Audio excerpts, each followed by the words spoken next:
আজকে আমি খাবো গরম গরম দিবাবি বিরিয়ানি। এখন আমি খাওয়ার জন্য খুব এক্সাইটেড। এই গরম গরম বিরিয়ানি এখন আমার পেটে যাবে।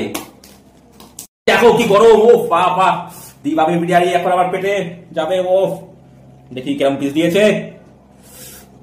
কি গরম, আমার তো প্রচন্ড লোভ লাগছে। দেখো মাংসের পিসটা দেখো, মাংসের পিসটা দেখো। ও এই জন্য দিবাবি বিরিয়ানি কি বড় পিস, আর এই দেখো আলু দিয়েছে কত বড়। আর এই দেখো এইগুলো এখন আমি খাবো হা হা করে।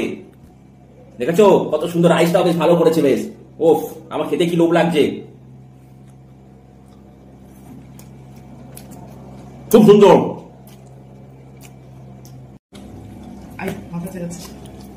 আবার হাত সুন্দর করে মোটামুটি দে, খুব টেস্টি। ওফ, দিবাবি বিরিয়ানি অসাম। পুদিনার চাটনি দিয়ে খাওয়াটাই খুব সুন্দর। ও মানে অমৃত।